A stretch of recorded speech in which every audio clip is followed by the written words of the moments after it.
నమస్తే. రాష్ట్ర వ్యాప్తంగా ఒక అంశం చర్చనీయాంశమవుతుంది.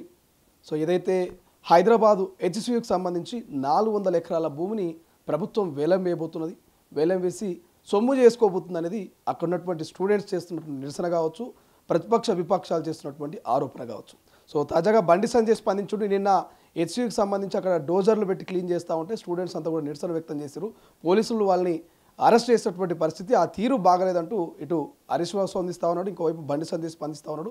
భారతీయ జనతా పార్టీ హెచ్సియు స్టూడెంట్స్కి అండగా ఉంటుంది.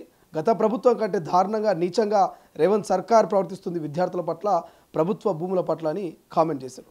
సో మాట్లాడదాం. రాష్ట్ర రాజకీయాలన్నీ కూడా చాలా రకాల అంశాలను, ఇటు రేషన్ కార్డు కావచ్చు, ఇంకా మరోవైపు సన్నబియ్యం పంపిణీ కావచ్చు, రైతు భరోసా కావచ్చు. సో అధికార కాంగ్రెస్ మధ్య, ప్రతిపక్ష విపక్షాల మధ్య మాటలు యుద్ధం నెలకొంది ఈ అంశాల మీద.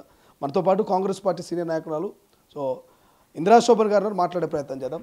ప్రధానంగా హెచ్సియుకి సంబంధించి డిస్కషన్ నడుస్తూ ఉంది. ఇప్పుడే బండి సంజయ్ స్పందించిండు, ఓవైపు హరీష్ రావు, కేటీఆర్ కూడా స్పందిస్తూ ఉన్నారు. సో నిజంగా ప్రభుత్వం సొమ్ము చేసుకోవడానికి హెచ్సియు భూములను నమ్ముతా ఉందా? శవాలపైన పేలాలు ఏరుకోవద్దని చెప్పి ప్రతిపక్షాలకు ఈ సందర్భంగా విజ్ఞప్తి చేస్తున్నా. చదువుకునేటువంటి విద్యా సంస్థలల్లో రాజకీయాలు బంద్ చేయండి. సో అవి వదిలేసి మీరు రెచ్చగొట్టేటువంటి రాజకీయాలు, ఇవాళ కేంద్రంలో అధికారంలో ఉన్నటువంటి భారతీయ జనతా పార్టీ, ఈ రాష్ట్రంలో మొన్నటి వరకు కూడా సంవత్సరం క్రితం వరకు అధికారంలో ఉన్నటువంటి బీఆర్ఎస్ పార్టీకి ఈ 400 ఎకరాలు ఎవరి చేతిలో ఉన్నాయి, ఎవరి ఆధీనంలో ఉన్నది, ఆ మాత్రం సోయి లేకుండా మీరు ప్రజాప్రతినిధులని అడుగుతున్నా ఇద్దరిని నేను. ఇవాళ మీరు రాత్రి రెచ్చగొట్టి పిల్లలతోన మీరు వాళ్ళని గాయి గత్తర చేసి వాళ్ళ కేసుల పాలు చేయడంలో దీన్ని ఉన్నటువంటి ముఖ్య ఉద్దేశం ఏంటి? సో ఇవాళ ముఖ్యంగా ఇవాళ సర్వే నెంబర్ 25 షేర్లింగంపల్లికి రిలవెంట్గా ఉన్నటువంటి ఆ ల్యాండ్ అన్నది 21 సంవత్సరాల క్రితమే అది అంటే ఉమ్మడి ఆంధ్రప్రదేశ్లో ఒక ప్రైవేట్ ఆర్గనైజేషన్కి ఇచ్చారు. ఆ తర్వాత కోర్టులో కేసులు వేసి గెలిచి ఇవాళ కాంగ్రెస్ ప్రభుత్వ భూమిగా దాన్ని తీసుకోవడం జరిగింది. ఇవాళ ప్రభుత్వ భూమిగా వచ్చినటువంటి దానిని హర్షించాలి తప్ప ఇవాళ దానిని నిరుపయోగంగా వేరే దానికోసము ఉపయోగించే దానికోసము ఇల్లీగల్ యాక్టివిటీస్కి ఏదో చేస్తున్నారనే విధంగా మీరు ఇవాళ దానిని రెచ్చగొట్టి అక్కడ ఉన్నటువంటి స్టూడెంట్స్ పైన చేయడం అనేది సరి అయినది కాదు.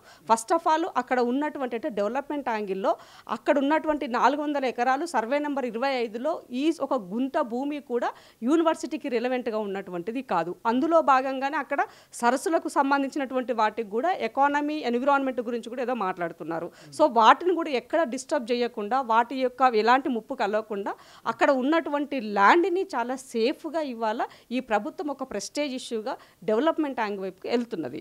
సో ఇవాళ కాంగ్రెస్ కాంక్రీట్ జంగల్ చేసేందుకే అక్కడ హెచ్సియు 400 ఎకరాల భూమి మీద కన్నేసింది అనేది ప్రధాన ప్రతిపక్షాలు చేస్తున్న కామెంట్. నిజంగా కాంక్రీట్ జంగల్ చేయబోతుందా కాంగ్రెస్? ఇప్పుడు కాంక్రీట్ జంగల్కి ఏం చేస్తుంది, ఏం జరగబోతుంది అన్నది కేంద్రంకి ఇప్పుడు ఫర్ ఎగ్జాంపుల్ అది వాళ్ళు చెప్పిన దానిపైన మనం కాసేపు మాట్లాడదాం. సెంట్రల్ గవర్నమెంట్ ఆధీనంలో ఉన్న భూమి సెంట్రల్ యూనివర్సిటీకి సంబంధించింది అయ్యి ఉంటే భారతీయ జనతా పార్టీ కేంద్రంలో అధికారంలో ఉంది కదా, మీ దగ్గర పత్రాలు ఉంటాయి కదా, మీ దగ్గర ఎన్ని డీటెయిల్స్ ఉంటాయి కదా, దీనిని పైన మీరు లీగల్గా ప్రభుత్వ పరంగా డైరెక్ట్గా మీ పిఎంఓ నుంచి అడగొచ్చు ప్రభుత్వాన్ని. కానీ అది వదిలేసి ఇక్కడ కేవలం రాజకీయ కోణంలోనే మీరు ఆటాడుతున్నారు. రెండో విషయం, ఈ రాష్ట్రంలో అధికారంలో ఉన్నటువంటి మొన్నటి వరకు ఉన్నటువంటి వాళ్ళు నిన్న వెళ్ళి యూనివర్సిటీకి వెళ్ళి రాహుల్ గాంధీ గారి గురించి ఆ రోజు రోహిత్ వేముల కోసం అయితే వచ్చారు తప్ప మరి ఇలా యూనివర్సిటీ స్టూడెంట్స్ కోసం రారని అడుగుతున్నారు. సో ఇవాళ మీరు ప్రభుత్వంలో ఉన్నవాళ్ళు కదా, ఆ ప్రభుత్వ స్థలము నిజంగానే ఇవాళ సెంట్రల్ యూనివర్సిటీ విద్యార్థులకి సంబంధించి యూనివర్సిటీ పరిధిలో ఉన్నటువంటి భూమి ప్రభుత్వం తీసుకొని ఏమైనా యాక్టివిటీస్ చేస్తే మీరు మాట్లాడాలి. అది టీఆర్ఎస్ ఇప్పుడు ఇవాళ రాష్ట్ర ప్రభుత్వాన్ని ఆధీనంలో ఉన్నటువంటిది ల్యాండ్కి సంబంధించి ఒక డెవలప్మెంట్ యాంగిల్లో ప్రభుత్వం ఒక నిర్ణయాలు చేసినప్పుడు డెఫినెట్గా ఎక్కడెక్కడ ప్రభుత్వ స్థలాలు ఉన్నాయో ఆ స్థలాలను యూటిలైజ్ చేసుకోవాలని ఎవరైనా అనుకుంటారు. సో అదేమి కాంక్రీట్ జంగల్ చేయబోతున్నారు అని అంటే అదేమి అడవి ప్రాంతం కాదు కదా. అడవి అయితే అంటారు, అడవికి సంబంధించినటువంటి నియమ నిబంధనలు ఏవి పాటించకుండా వాటిని మనం తీసుకొని దాన్ని మనము కాంక్రీట్ జంగల్గా చేస్తే ఒక అర్థం ఉంది. అది కాదు కదా. సెంట్రల్ యూనివర్సిటీ అని అంటే పటాన్ చెరువుకి దగ్గర ఉన్నటువంటిది, హైదరాబాద్ శివారు ప్రాంతంలో ఉన్నటువంటిది కదా.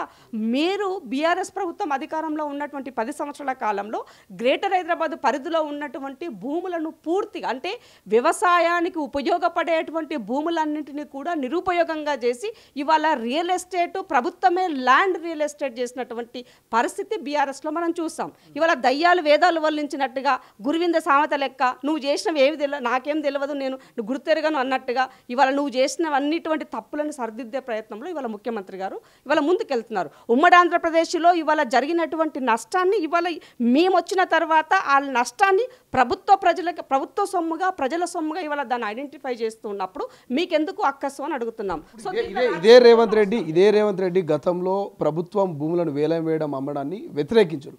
మరి ఇప్పుడెందుకు రేవంత్ రెడ్డి వేలం వేస్తుండు, దాన్ని అమ్మాలని చూస్తున్నా అనేది కిషన్ రెడ్డి మాట ఏం చెప్తారు? ఇవాళ ప్రభుత్వ భూములు అంటే నిరుపయోగంగా ఉన్నటువంటి, ఫర్ ఎగ్జాంపుల్ హైదరాబాద్ శివార్లో ఎక్కడైనా ఇవాళ మనము వ్యవసాయం చేసేటువంటి భూములు ఉన్నాయా? ఇవాళ ఇండ్ల స్థలాల కోసము, రియల్ ఎస్టేట్ కోసము ఇవాళ ఆల్రెడీ 10 సంవత్సరాల కాలంలో పూర్తిగా మీరు అది మార్చివేశారు. ఇవాళ కొత్తగా రేవంత్ రెడ్డి గారు వచ్చిన తర్వాత ఏదైనా వ్యవసాయ యోగ్య భూమిని తీసుకొని దానిని ఏ రకమైనటువంటి ఇబ్బందులకు గురి చేసి ఆ రైతుల దగ్గరనే భూమి లాక్కొని వాళ్ళ పొట్ట కొడితే మీరు మాట్లాడాలి. ఇవాళ బండి సంజయ్ కేంద్రం నుంచి ఇచ్చే నిధులు వెయ్యి ఇప్పుడు ఇవాళ జీఎస్టీ ఈ రాష్ట్రం నుంచి ₹1 కడితే నువ్వు తిరిగి మాకు 30 పైసలు ఇస్తున్నావు కదా, మరి అదే బీహార్ వాళ్ళకి ₹6.60 ఇస్తున్నారు. మీరు మనకు కూడా సేమ్ అదే రేషియోలో అదే వాటలో ఈ రాష్ట్రానికి తీసుకురండి. రేవంత్ రెడ్డి గారు భూములు అమ్మాల్సిన అవసరం లేదు. కేసీఆర్ చేసినటువంటి అప్పులకు మీరు ఒక్కళ్ళెత్తు పుచ్చుకొని ఉన్నారు కదా, ఆ అప్పుల్లో మీరు కూడా సగ భాగం కేంద్రము తీసుకొని ఎందుకంటే ఆ అప్పులకు మాకు సంబంధం లేదు కదా, మీ అనుబంధంతో బీఆర్ఎస్ వాళ్ళు అప్పు చేశారు. ఆ అప్పులు మీరు సగం భాగం మీరు తీసుకొని ఆ అప్పుల రూపేణ ఈ రాష్ట్రానికి నిధులు ఇవ్వండి. రేవంత్ రెడ్డి గారు అప్పుడు ఏది అమ్మాల్సిన అవసరం లేదు కదా. రేవంత్ రెడ్డి బిడ్డ పెళ్లికి అమ్ముతున్నాడా లేకపోతే కొడుకు పెళ్లికి అమ్ముతున్నాడా? ఈ రాష్ట్ర ప్రజల కోసము అవసరమైనటువంటి నేపథ్యంలో ఇవాళ చేసినటువంటి అప్పును తీర్చడం కోసం మళ్ళీ అప్పు చేసే పరిస్థితి ఈ రాష్ట్రంలో ఉంది. సో ఇవాళ అమ్మ పెట్టదు, అడుక్కోనివ్వదు. నువ్వు ఇయ్యవైతివి, మరి రాష్ట్ర ప్రజలు పస్తులో ఉండాలా? ఈ రాష్ట్ర ప్రజల సంక్షేమం. బండి సంజయ్ కానీ ప్రతిపక్షాలు బీఆర్ఎస్ కానీ ఒకటే అంటున్నాయి, మీరు హామీ అప్పుడు ఏమి ఇచ్చారు, ఇప్పుడు ఏం చేస్తారు? ఆస్తులు అమ్మి మేము అభివృద్ధి చేస్తామని అప్పుడు ఎందుకు చెప్పలేరు? ఓట్లు బడాయని చెప్పలేదా? ఇప్పుడు అధికారంలోకి వచ్చినాక ప్రభుత్వ ఆస్తులు ప్రజల ఆస్తులు ఎట్లా అమ్ముతారని వాళ్ళ ప్రశ్న. విలాసవంతమైన జీవితాల కోసము అమలు హామీలు ఇచ్చో ఇవాళ ఈ రాష్ట్ర ప్రభుత్వం ఆ రకమైనటువంటి నిర్ణయాలు తీసుకోవట్లేదు. విద్య, వైద్యము, ఉపాధి కల్పన కోసమే ఈ ప్రభుత్వం కట్టుబడి ఉంది. వాటి కోసం కావాల్సినటువంటి నిధులను సమకూర్చుకుంటుంది. ఆల్రెడీ ఇండస్ట్రియల్ పేరుతోటి 2,10,000 కోట్ల రూపాయలు వివిధ దేశాలను తిరిగి ఇవాళ మనం అవి తెచ్చుకున్నాము. అవి ఇంకా మనకు కన్స్ట్రక్టివ్గా కావాలంటే కొంత సమయం పడుతుంది. అప్పటి వరకు పస్తులు వండవటం కదా మన ప్రజలని. కాబట్టి ఆటోమేటిక్గా ఉన్నటువంటి వనరులు ఉపయోగించుకోవాల్సినటువంటి అవసరం ఉంది. మరి ఇంత ప్రేమ ఉండి వల్లగాచేటోళ్ళు, ఇంత ప్రేమ మీకు ఈ రాష్ట్ర ప్రజల మీద ఉంటే ఇవాళ మీరు క్షమాపణ చెప్పండి కేంద్ర రాష్ట్ర ప్రభుత్వాలు. మా తప్పిదం వల్లనే కేంద్రం యొక్క సపోర్టుతోనే కేసీఆర్ అప్పులు చేసి ఉన్నాడు కాబట్టి ఈ రాష్ట్ర ప్రజలకు ఈ పరిస్థితి ఏర్పడ్డది. దీనికి మేము క్షమాపణ చెప్తున్నామని చెప్పేసి బండి సంజయ్ గారిని, కిషన్ రెడ్డి గారిని చెప్పమనండి. అలాంటిది లేదు. ఎప్పుడు శవాల మీద పేలాలు ఏరుకుంటూ రాజకీయ కోణంలో ఏడ దొరుకుతుంది. దీన్ని ఏది రాజకీయం చేయాలని ఆలోచిస్తుంది తప్ప ప్రజల సంక్షేమం కానీ ప్రజల పట్ల చిత్తశుద్ధి కానీ ఏమాత్రము ఈ 2 పార్టీలకు లేదు. కాబట్టి ఈ రాష్ట్రంలో వాళ్ళని ప్రతిపక్షంలోనే ఉంచారు తప్ప పాలకపక్షం వైపు ప్రజలు తీసుకెళ్లడానికి ఇష్టపడతలేరు. విద్యార్థుల మీద అత్యంత నీచంగా దారుణంగా పోలీసులు వ్యవహరిస్తూ ఉన్నారు. సో ఖచ్చితంగా బీజేపీ మద్దతు ఉంటుంది. ఇక హెచ్సి భూములను వెనక్కి తీసుకునేందుకు పోరాటం ఆపమని చెప్పేసి చెప్తా ఉంది బీజేపీ. సో మీరు సిద్ధంగా ఉన్నారా అన్నిటికీ? విద్యార్థుల పట్ల కాంగ్రెస్ పార్టీకి చిత్తశుద్ధి ఉంది, నిబద్ధత ఉన్నది. రేవంత్ రెడ్డి గారే ఓపెన్గా చెప్పారు. ఇదే అశోక్ నగర్ సిగ్నల్ దగ్గర విద్యార్థులు వాళ్ళ నిరసన తెలియజేసినప్పుడు పోలీసులు అరెస్ట్ చేస్తే మీరు పిల్లలకు నిరసన తెలిపే హక్కు ఉన్నది, వాళ్ళ రైట్ వాళ్ళు ఉపయోగించుకొనివ్వండి, కానీ వాళ్ళ పైన లాఠీ చార్జ్ చేసినట్లయితే తప్పకుండా పనిష్మెంట్ ఉంటుందని చెప్పి ఆనాడు చిక్కడపల్లి పోలీస్ స్టేషన్లో పనిచేస్తున్నటువంటి వ్యక్తిని ఆయనని బర్తరఫ్ చేసిన సంగతి కూడా మనం మర్చిపోలే. కాబట్టి రేవంత్ రెడ్డి గారు ఇవాళ ప్రతిపక్షంలో ఉన్న, పాలక పక్షంలో ఉన్న నిరుద్యోగ యువత పట్ల ఒక సానుభూతి విధానం ఉన్నది కాబట్టి ఇవాళ ఆయన అలాంటి నిర్ణయాలు ఇచ్చారు. ఇవాళ ప్రతిపక్షాలు ఒక డెమోక్రటిక్గా పాలన కొనసాగించేటువంటి ప్రయత్నం ఇవాళ ఈ ప్రజాపాలన సర్కార్, ఇందిరమ్మ సర్కార్ చేస్తుందన్నది గుర్తుపెట్టుకోవాల్సిన అవసరం ఉంది. ఇవాళ మీలాగా ముందో మాట ఎనుకో మాట మాట్లాడే పరిస్థితి లేదు. సెంట్రల్ యూనివర్సిటీలో మీరు చేసినటువంటి ఇబ్బందుల ద్వారా ఎన్నోసార్లు మాలాంటి వాళ్ళం వెళ్ళి ప్రొటెస్ట్ చేస్తాం, అక్కడ వాళ్ళ పక్షాన నిలబడ్డాం. సో ఇవాళ టీఆర్ఎస్ వాళ్ళు కొన్ని భూములు ప్రైవేటు పరంగా అన్యాక్రాంతం చేస్తూ ఉన్నప్పుడు ఉస్మానియా యూనివర్సిటీ భూములు అయి ఉండొచ్చు, సెంట్రల్ యూనివర్సిటీ భూములు అయి ఉండొచ్చు, ప్రైవేటు పరం చేస్తూ ఉన్నప్పుడు, దారాదత్తం చేస్తున్నప్పుడు మేము మాలాంటి వాళ్ళం వెళ్ళి అక్కడ నిలబడి కొట్లాడినాం. సో కాబట్టి ఇవాళ మాట్లాడే నైతిక హక్కు వాళ్ళకి లేదు. 100% విద్యార్థులకి మీరు ఎలాంటి అంటే ప్రతిపక్షాల యొక్క ట్రాప్లో పడకండి. మీకేమైనా ఇబ్బంది ఉంటే, అనుమానాలు ఉంటే ఈ ప్రభుత్వం దగ్గర ఓపెన్గా చర్చించడం కోసం సిద్ధంగా ఉన్నాం. మీరు ప్రభుత్వం దగ్గరికి వెళ్ళలేకపోతే పార్టీలో ఇవాళ పార్టీ ప్రెసిడెంట్గా మహేష్ అన్న ఒక విద్యార్థి దశ నుంచి నాయకుడిగా వచ్చినటువంటి వ్యక్తి ఉన్నాడు. మీ యొక్క సమస్యలను విలవించండి, 100% వినడానికి పార్టీ సిద్ధంగా ఉంది, ప్రభుత్వం కూడా సిద్ధంగా ఉంది తప్ప ప్రతిపక్షాల చేతిలో పడి రాజకీయ కోణంలో వెళ్ళి మీరు కేసులు పెట్టుకొని అమ్మా నాయనకి ఆగం కాకుండా ఉండాలని చెప్పేసి ఇవాళ విద్యార్థులకి విజ్ఞప్తి చేస్తున్న ఆ భూమి అనేది 100% ప్రభుత్వ భూమే కాబట్టి ప్రభుత్వ కోణంలోనే అది నిర్ణయాలు జరుగుతున్నాయి. ఎక్కడా కూడా ఇకోసిస్టాన్ని దెబ్బతినే విధంగా, ఎన్విరాన్మెంట్ దెబ్బతినే విధంగా, ప్రజా సొమ్ము దుర్వినియోగం అయ్యే విధంగా ఈ ప్రభుత్వం అలాంటి నిర్ణయాలు చెయ్యదు కూడా. ఎందుకనంటే ప్రతిపక్షంలో మేము ఇవన్నీ చెప్పున్నాం కాబట్టి వాళ్ళ ప్రాక్టికల్గా చేయాల్సిన అవసరం. అంటే హెచ్సియు విషయంలో కాంగ్రెస్ పార్టీ స్టాండ్ ఏంటంటే ఇప్పుడు విద్యార్థులు ధర్నా చేసినా ప్రతిపక్షాలు గోలబెట్టినా సో ప్రభుత్వ భూమి ఖచ్చితంగా వేలం వేస్తారని చెప్తారా? ఇప్పుడు ఇవాళ సీఎంఓ నుంచి ఒక ప్రకటన ఇంత ముందుకు రిలీజ్ చేశారు మీడియాకు కూడా. సో ఇది పూర్తిగా వాస్తవమైనటువంటి డాక్యుమెంట్ అని చెప్పి ప్రజల ముందు పెట్టింది. సో మీడియా సోదరులు కూడా ఆ వాస్తవాలు ప్రజలకు తెలియజేయాల్సినటువంటి అవసరం ఉన్నది. సో ఇవాళ ప్రజల సొమ్ము ఈ తెలంగాణ ప్రభుత్వం కోసమే ఉపయోగించబడుతుంది తప్ప ఏ రాజకీయ నాయకుని స్వార్థం కోసమో ప్రైవేటు పరం చేయట్లేదన్నది గమనించాల్సినటువంటి విషయము. సో ముఖ్యంగా ఇవాళ ఒక స్కిల్డ్ యూనివర్సిటీ వెళ్ళాలన్నా, ఒక స్పోర్ట్స్ యూనివర్సిటీ జరగాలన్నా కూడా ఇవాళ గచ్చిబౌలిలో పెద్ద స్టేడియం కట్టినాం, దానికి అనుబంధంగా ఇంకా కొంత డెవలప్మెంట్ చేయాల్సిన అవసరం ఉంది. ఆ క్షేత్రంలో ఆ నేపథ్యంలోనే ఇవాళ ఇదంతా బీఆర్ఎస్కి తెలుసు, గతంలో జరిగినటువంటి విషయాలన్నీ కూడా బీఆర్ఎస్కి ఇవి తెలుసు. కానీ ఇవాళ రాజకీయ కోణంలో మాత్రమే మేము అధికారంలో లేం కాబట్టి ప్రతిపక్షంలో రాజకీయం చేయాలన్న ఒకే ఒక్క కోణంతోన మాత్రమే ఇవాళ బీఆర్ఎస్ పార్టీ వాళ్ళు ఇది రాజకీయం చేస్తున్నారు తప్ప వేరే లేదు అన్నది సుస్పష్టము. ఎందుకనంటే నిజంగానే అట్లా ఉంటే కోర్టులు ఊరుకుంటాయా? కోర్టులు ఊరుకుంటాయని అడుగుతున్నా. కోర్టు ద్వారా కొట్లాడి తెచ్చుకున్నటువంటి ల్యాండ్ని ఇవాళ ఈ ప్రజల కోసం ఒక స్పోర్ట్స్ యూనివర్సిటీ కోసం చేయాల్సినటువంటి పరిస్థితి అవసరం ఉండింది కాబట్టి ఆ లైన్లో ప్రభుత్వాలు నిర్ణయాలు జరుగుతున్నాయి తప్ప వేరే రకంగా లేదు అన్నది గమనించాల్సినటువంటి విషయం. మరొకసారి విజ్ఞప్తి చేస్తున్నా, ఇదే సెంట్రల్ యూనివర్సిటీలో ఓబీసీ వాళ్ళ తరపు నుంచి నేను చాలాసార్లు వెళ్ళాను, చాలాసార్లు ప్రొటెస్ట్ చేశాను, చాలాసార్లు ఆ పిల్లల సమస్యల పట్ల నేను మాట్లాడాను, కొంత అవగాహన ఉన్నటువంటి వాళ్ళం కాబట్టి ఎక్కడా కూడా అలాంటి వాటికి తావునివ్వకుండా ఈ ప్రభుత్వము చాలా నీతిగా, నిజాయితీగా, ట్రాన్స్పరెంట్గా, అకౌంటబిలిటీగా ప్రజలతో ఉండడం కోసం సిద్ధపడుతుంది. విద్యార్థి నాయకులు ఎవరైనా కూడా మీరు వచ్చినట్లయితే నాతో వచ్చినా నేను తీసుకెళ్తాను, లేదు మీరు డైరెక్ట్గా గాంధీ భవన్ వచ్చి మహేష్ అని కలిసినా కూడా ఇబ్బంది లేదు, ఇంకా లేదు మీరు సీఎంను కలవాలనుకుంటే కూడా మా సీఎం గారు చర్చించడానికి సిద్ధంగా ఉన్నారు. రేషన్ బియ్యం విషయానికి వస్తే నిన్న లాంఛనంగా తెలంగాణ రాష్ట్ర ప్రభుత్వం స్టార్ట్ చేసింది. ఏప్రిల్ 1 నుంచి రేపటి నుంచి రాష్ట్ర వ్యాప్తంగా ఇస్తామంటుంది. సో రేషన్ బియ్యంలో కేంద్ర ప్రభుత్వం వాటా ఉంది. నిన్న మోడీ ఫోటో పెట్టలేదు, కనీసం మోడీ గురించి చెప్పట్లేదు. 10,000 కోట్ల రూపాయలు మేము రేషన్ బియ్యానికి ఖర్చు పెడితే కేవలం 2,000 పెట్టుండొచ్చు, ఎందుకు మా కోటా గురించి మీరు చెప్పట్లేదు, అసలు రాష్ట్ర ప్రభుత్వం కోటా ఏందనేది బండి సంజయ్ కామెంట్. ఎట్లా చూస్తారు? ఈ రేషన్కి సంబంధించి గతంలో లొల్లి అయింది, మోదీ ఫోటో వేయాలని చెప్పేసి నిర్మలా సీతారామన్ కూడా గతంలో కామెంట్ చేశారు. ఎట్లా చూస్తారు ఈ బియ్యం గురించి? ఇలా బతుకంత ఫోటోల కోసం పంచాయతీ ఉంది తప్ప ప్రజల బతుకు గురించి ఆలోచించే పరిస్థితుల్లో వాళ్ళు లేరు. మీకు చిన్న ఎగ్జాంపుల్ ఇస్తే ఈ సందర్భంగా ఇవాళ పెన్షన్ అనేది ఈ రాష్ట్రంలో 2,000 రూపాయలు చేస్తాం. కేంద్రం నుంచి వచ్చే పెన్షన్ ఎంత? 200 రూపాయలు. 200 నువ్వు ఇస్తే ఈ రాష్ట్రము 1,800 కలిపి పెన్షన్ ఇస్తున్నది. మరి ఇది కూడా మోదీ ఫోటో ఏమంటారా?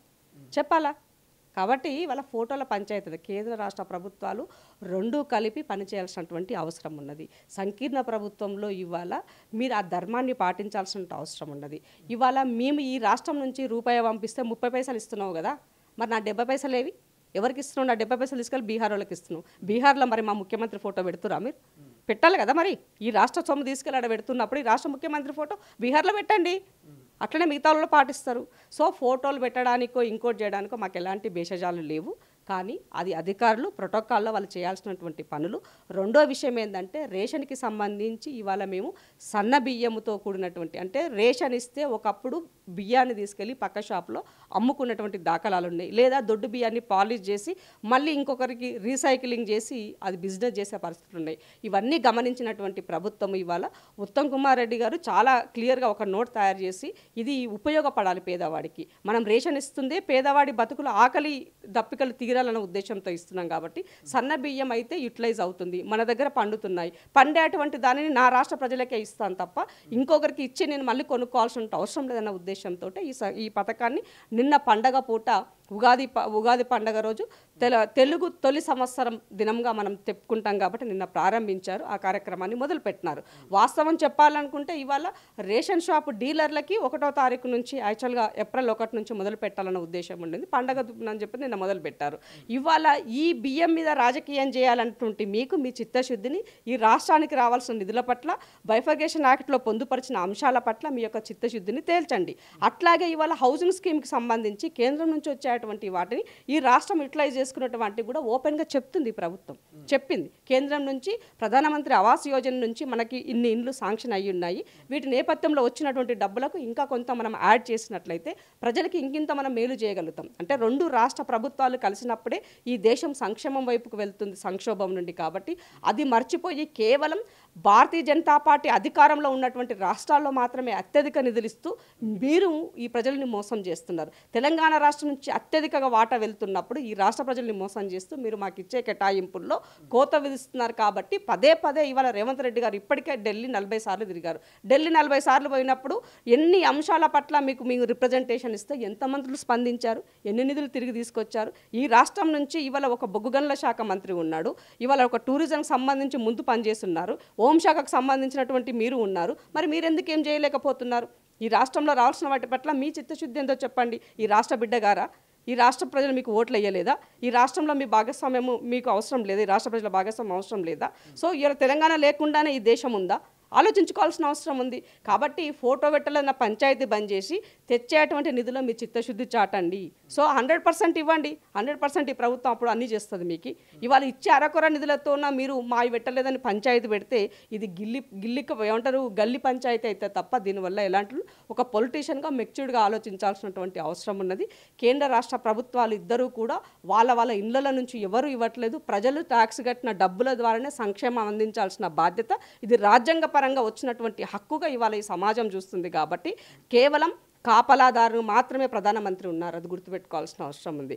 ఆ కాపలాదారుతనం చేసేటువంటి మీరు ప్రజల సంక్షేమాన్ని ఇచ్చేటప్పుడు జాగ్రత్తగా కేర్ఫుల్గా ఎవరి వాట ఎంత వెళ్తున్నది, తిరిగి ఎంత ఇస్తున్నాము, అందులో మీ చిత్తశుద్ధి చాటనని సందర్భంగా గుర్తు చేస్తుంది. యూపీఏ 1 and 2 గవర్నమెంట్ ఉన్నప్పుడు కొన్ని సంక్షేమ పథకాలు వచ్చినప్పుడు రాష్ట్రాలకి 100% ఇచ్చినారు. ఇవాళ మీరు అలా ఉందా? 40-60% రేషియో మీరు చేశారు. 40% కేంద్రం ఇస్తే 60% దానికి కాంట్రిబ్యూషన్ రాష్ట్రం చేసుకునే పరిస్థితికి మీరు తీసుకొచ్చారు, నిధులు తగ్గించున్నారు. కాబట్టి ఇవాళ మీరు పదే నీతులు చెప్పే ప్రయత్నం బంద్ చేసి మనకు రావాల్సినటువంటి వాటిపైన మీ చిత్తశుద్ధిని చాటండి అని బండి సంజయ్ గారికి సందర్భంగా ఆయనకి డిమాండ్ చేస్తున్నాను. అంతేకాకుండా ఈ రాష్ట్రం నుంచి ఇవాళ విద్యా సంస్థలు పెద్ద ఎత్తున కావాలని అడుగుతున్నాం, నవోదయ కావాలని అడుగుతున్నాం. అవి తీసుకొచ్చే దాంట్లో మీ చిత్తశుద్ధి చాటండి, అవి తీసుకురండి. తీసుకొచ్చి అప్పుడు మేము మోదీ గారి పెద్ద ఫోటో వేస్తాం అప్పుడు మీకు. ఎందుకంటే మన దగ్గర నిరుద్యోగం ఎక్కువ ఉన్నది. ఉద్యోగ కల్పన చేయడం కోసం ఈ ప్రభుత్వము తన వంతు ప్రయత్నం చేస్తుంది. వచ్చేటువంటి కంపెనీలు వివిధ దేశాల నుంచి వచ్చి ఈ దేశంలో పెట్టాలనుకున్నప్పుడు తెలంగాణకి వెళ్ళండి, మంచి అనుకూలమైన వాతావరణం ఉంది, పరిస్థితులు ఉన్నాయని చెప్పండి. నరేంద్ర మోదీ గారు ఆ పని చేయమని చెప్పండి. ముఖ్యమంత్రి గారు మొన్న వెళ్ళినప్పుడు కూడా చెప్పారు, మాకు సహకరించండి, మా దగ్గర డెవలప్మెంట్ వైపుకి మీ దగ్గరకు వచ్చినటువంటి ఇన్వెస్టర్స్ని మా దగ్గరికి పంపించండి కూడా చెప్పడం జరిగింది. సో మేము రాజకీయ కోణంలో కాకుండా లౌకికంగా 2 ప్రభుత్వాలు కలిసి పనిచేసినప్పుడే రాష్ట్ర ప్రజలకి బెనిఫిట్ జరుగుతుందని ముఖ్యమంత్రి గారు ఆలోచిస్తున్నారు. కాబట్టి ఆ దిశగానే అడుగులు పడుతున్నాయి. బయటగా మీకు తెలుసు, మాకు తెలుసు, గత 10 ఏళ్ళ నుంచి రేషన్ కార్డులు అనేటివి లేదు. మీరు వచ్చి కూడా 15 నెలలు అయింది. గత 3-4 నెలల నుంచి మీరు రేషన్ కార్డు అంటున్నారు. సో ఇప్పుడు కూడా పూర్తి స్థాయిలో మేలోనో జూన్లో వచ్చే అవకాశం ఉందనే ప్రచారం జరుగుతున్నది. అసలు రేషన్ కార్డులు కాంగ్రెస్ ప్రభుత్వం అని ఇస్తుందా, లేకపోతే గత ప్రభుత్వం లేక మీరు పెండింగ్లో పెడతారా? 100% రేషన్ కార్డ్స్ ఇస్తారు తమ. ఎందుకు అని అంటే ఇవాళ ఏ అంశానికైనా రేషన్ కార్డే ప్రామాణికం. అయితే ఇక్కడ అందరూ గతంలో ఎట్లుండనంటే రేషన్ కార్డ్స్ ఎక్కువ మొత్తంలో అంటే ఇప్పుడు ఆరోగ్యశ్రీ కోసము లేదంటే ఇంకా వేరే వాటి కోసము గవర్నమెంట్ పథకాల కోసం రేషన్ కార్డ్స్ తీసుకున్నటువంటి వాళ్ళు అంటే వాళ్ళ ఇన్కమ్ ఉన్నప్పటికీ కూడా అట్లా తీసుకున్నటువంటి రేషన్ కార్డు వాళ్ళు. కాబట్టి ప్రభుత్వం ఏంటంటే ఒక ప్రెస్టేజ్ ఇష్యూగా తీసుకుంది. ఆరోగ్యశ్రీకి ఈ వైట్ రేషన్ కార్డుకి సంబంధం లేకుండా అది హెల్త్ డిజిటల్ కార్డు వైపుకి, ఇది రేషన్ కార్డు అని అంటే బిలో పావర్టీ లైన్ ఉన్నటువంటి వాళ్ళకి ఆహార భద్రత కార్డులు అనేది తీసుకుంది. సో కాబట్టి ఈ ఫిల్టర్ చేసే దాంట్లో కొంత సమయం పట్టింది అంతే తప్ప వేరే లేదు. 100% ఇవాళ ప్రజాపాలనలో అయ్యుండొచ్చు, మిగతా మీ సేవ సెంటర్లో అప్లై చేసుకున్నటువంటి వాళ్ళకి కసరత్తు మొదలు పెట్టారు. త్వరలోనే దానికి శ్రీకారం చుట్టబోతున్నది. మీ హయాంలో ఒక రేషన్ కార్డు మీరు ఇవ్వలే, ఇవాళ మేము రేషన్ కార్డులు ఇవ్వడం కోసం ఇవాళ ఒక అడుగు ముందుకేసి పని చేస్తున్నాం. ఎందుకంటే అది కంటిన్యూటీ జరగాల్సిన ప్రాసెస్. ఉత్తమని కూడా చెప్తున్నారు, రేషన్ కార్డు అనేది ఈ ఒక్క రోజుతో ముగిసిపోయే కార్యక్రమం కాదు. ఓరు పుడుతుంటాడు, ఓరు చస్తుంటాడు ప్రజలు. సో అట్లాంటప్పుడు ఆటోమేటిక్గా పుట్టేవాడిని యాడ్ చేయాలి, చనిపోయినవాడిని డిలీట్ చేసుకోవాలి. ఇవి రెండు జరగాలి. కానీ గత ప్రభుత్వంలో ఏం జరిగింది, అడిషన్ లేదు, ఓన్లీ డిలీషనే ఉండింది.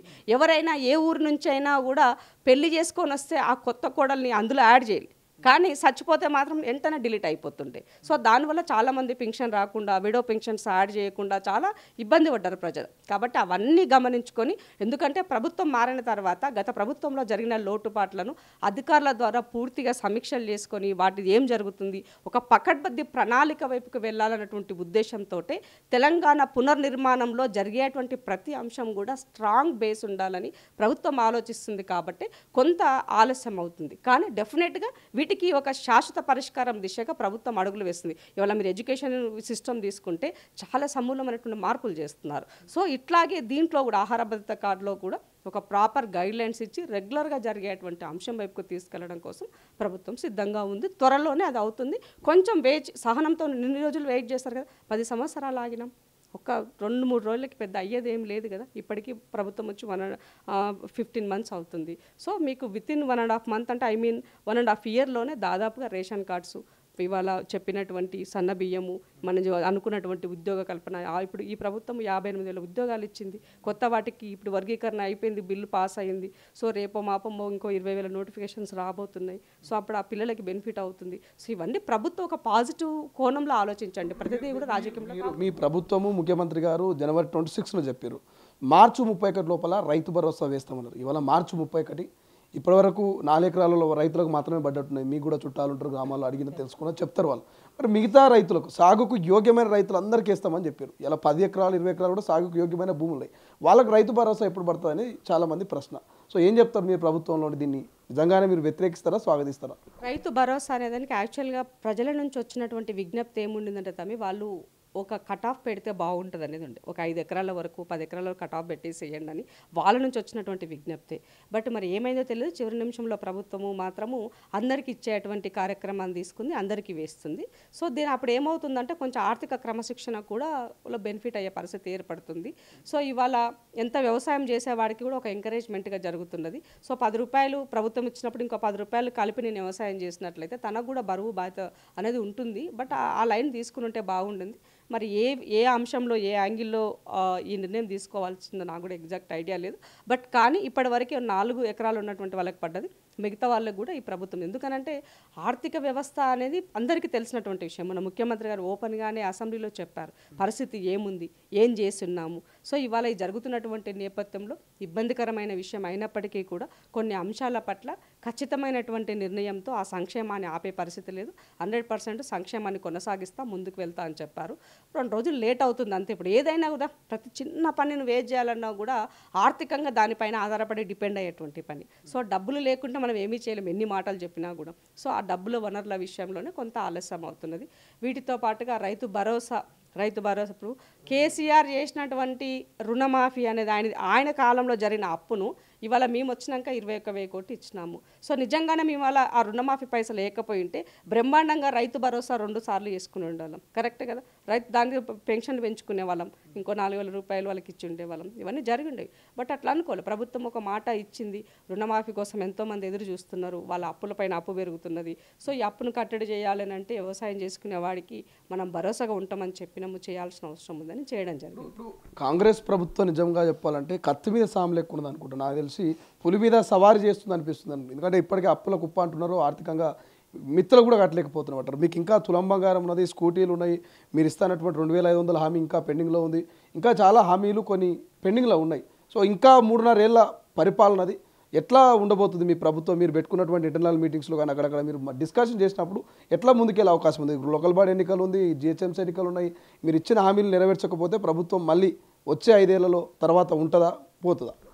ప్రాంప్ట్గా సమాజానికి కూడా తెలుసు ఆలోచించాల్సిన అవసరం ఉంది. ఈ ప్రభుత్వం ఇచ్చినటువంటి హామీలను ముందుకు తీసుకెళ్తుంది. కళ్యాణ లక్ష్మి అయి ఉండొచ్చు, ఇవాళ వాళ్ళు పెట్టినది కళ్యాణ లక్ష్మి అయినా మేము ఇస్తున్నాం కదా. సో కళ్యాణ లక్ష్మితో తులం బంగారం ఇవ్వాలన్నారు. తులం బంగారం ఇవ్వలేకపోయినా నీకు ఇవాళ కళ్యాణ లక్ష్మి కింద ఉన్న స్కీమ్ యాజ్ ఇట్ ఈస్గా కొనసాగుతున్నది. తులం బంగారానికి నేను నా మేనిఫెస్టోలో పెట్టిన దానికి నాకు ఇంకా 3.5 సంవత్సరాల కాలం ఉంది. ఈ లోపు ఎప్పుడైనా జరగవచ్చు కదా. నేను ఇచ్చిన పీరియడ్లో జరగకపోతే నేను ఆ సంక్షేమం నేను నెరవేర్చలేదని మీరు మాట్లాడడానికి ఆస్కారం దొరుకుతుంది. కానీ ప్రతిపక్షాలకి ఇదే ప్రైమరీ, ఇదే ఆయుధం అనే విధంగా మాట్లాడుతున్నారు. బరువు బాధ్యత లేకుండా మాట్లాడుతున్నారు ఇవాళ. ఎందుకంటే సంపాదించుకొని దోచుకొని దాచుకున్నారు. సో దాని ద్వారా ఏమైనా మాట్లాడవచ్చు, నరం లేని నాలుక కదా అనుకుంటున్నారు. మీ అయ్యా మీరు దోచుకున్నటువంటి డబ్బు తిరిగి ఈ ప్రభుత్వానికి ఇవ్వండి. బ్రహ్మాండమైనటువంటి కళ్యాణ లక్ష్మి కింద తులం బంగారం ఎందుకు, మరేమంతన్నా 2 తులాలు ఇస్తాడు మీకు, పెట్టండి, ఇవ్వండి, తిరిగి పైసలు ఇవ్వండి వెనక్కి. రెండో విషయం, ఇవాళ 2500 అంటున్నారు. మేము ఇచ్చిన 6 గ్యారెంటీలో నెరవేరినటువంటిది అదొకటి మాత్రమే, 2500 రూపాయలు. 100% 25 రూపాయలు చేస్తుంది. కానీ దానికి కొంత సమయమో అవసరం ఉంది. ఎందుకు ఉంది అంటే ఆర్థికపరమైనటువంటి భారం ఉన్నది కాబట్టి అది చేసుకోవాల్సిన అవసరం ఉన్నది. సో ఇవాళ సంక్షేమ పథకాలు మీరు ఏవి చేస్తున్నారు అని చెప్పేసి పదే పదే మాట్లాడుతున్నారు. మరి మీరు చేసిన సంక్షేమం ఏమైంది చెప్పండి ఇన్ని రోజులు?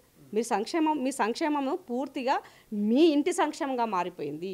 4 కోట్ల ప్రజల యొక్క సంక్షేమ కళలు పూర్తిగా నలుగురికే పరిమితమైపోవడం ద్వారా ప్రజలు తిరస్కరించారు. ఆ తిరస్కరించడంలో ఈ రాష్ట్రాన్ని అప్పుల కుప్ప చేయడం ద్వారా ఇచ్చిన సంక్షేమ పథకాలు కొంత అనుకున్న సమయానికి కొంత లేట్ జరగడానికి కారణం ఈ ఆర్థికంగా మీరు చేసినటువంటి ఈ విధ్వంసాన్ని మళ్ళీ పునర్నిర్మించుకోవడంలో అప్పు చేసి మళ్ళీ అప్పు మీద అప్పు చేయడం ద్వారా ఇది ప్రజలకి భారం అవుతుంది. ప్రజలకి భారం కాకుండా మన ఆస్తులను కాపాడుకుంటూ ఈ లెగసీని ముందుకు తీసుకెళ్లాల్సిన బాధ్యత ఇవాళ ఇందిరమ్మ ప్రభుత్వం పైన ఉంది. కాబట్టి ఒక బరువు బాధ్యత తెలిసినటువంటి వ్యక్తిగా ఇవాళ ఒక ఆర్థిక మంత్రిగా డిప్యూటీ సీఎం గారు తీసుకున్నటువంటి నిర్ణయాలు అయి ఉండొచ్చు. ఇవాళ రేవంత్ అన్న ఒక ముఖ్యమంత్రిగా తన యొక్క నిర్ణయాలు ప్రజలకు ఇచ్చిన హామీ ఏదైనా మనం నెరవేర్చాల్సింది అన్న కట్టుబడి మండలిలో కవిత కావచ్చు, ఇతర బీఆర్ఎస్ నేతలు కూడా లడాయి చేస్తున్నారు. మీరు చూసి స్కూటీలు నెత్తి మీద పెట్టుకొని నిరసన కావచ్చు, తులం బంగారం కావచ్చు, 2500 కావచ్చు. సో కాంగ్రెస్ హామీలు ఇచ్చి మోసం చేసింది. సో ప్రజలు మోసపోయారు, ఆశకు మోసపోయారు అనేది చెప్తారు. ఇప్పుడు కేసీఆర్ కూడా చెప్తా ఉండి అలా, కేసీఆర్ అన్న మీరు రావాలి, హైడ్రాతోటి మమ్మల్ని ఆగం చేస్తారు, మీరు రాకపోతే ఇంకా మేము ఆగమవుతారు అని చెప్తారు బీఆర్ఎస్. నిజంగా బీఆర్ఎస్ పోయినాక తెలంగాణ ప్రజలు తెలంగాణ సర్వనాశనం అయిందా, లేకపోతే అభివృద్ధి దిశగా పోతుందా? ప్రభుత్వము ఇవాళ ఒక గాడిలో పెట్టే పని చేస్తుంది. కవితకి నేను ఒకటి అడగదలుచుకున్నాను. మీరు 10 సంవత్సరాల అధికారంలో ఉన్నారు. మీ నాయనకి షాడో ముఖ్యమంత్రిగా నువ్వు మీ అన్న పనిచేసారు. మరి షాడో ముఖ్యమంత్రి ఉన్నాడు, ఇలా మహిళా సంక్షేమం అన్నాడు, ఎందుకు మర్చిపోయాను? మహిళలకి వడ్డీ లేని రుణాలు మీ హయాంలో ఎగబెట్టినవి 3,800 కోట్ల రూపాయలు. ఆ డబ్బులు ఇవాళ రేవంత్ అన్న వచ్చినాక తిరిగి చెల్లించిండు. మరి ఇవాళ బిల్లులు 40,000 కోట్ల రూపాయల బిల్లులు పెండింగ్ పెట్టినారు. మరి ఆనాడు మీరు ఎందుకు చెల్లించలేకపోయినారు? ఇవాళ నీ మేనిఫెస్టోలో పేజీ నెంబర్ 24లో అందరికీ 2 BHK ఇండ్లు ఇస్తామని చెప్పిన నీ మేనిఫెస్టోలో అందులో నీకు ఏంటి ల్యాండ్ ఉన్నట్లయితే 5 లక్షల రూపాయలు ఇస్తామని చెప్పి అసెంబ్లీ సాక్షిగా మీ అయ్యి అది 3 లక్షలకు కుదించిండు. మరి ఆనాడు ఎడబండుకున్నావు, ఎందుకు మాట్లాడాలి ఆనాడు నువ్వు ఈ మాట? నీ మేనిఫెస్టో పేజీ నెంబర్ 24లో ఉంది, కావాలంటే నువ్వు రీకలెక్ట్ చేసుకో.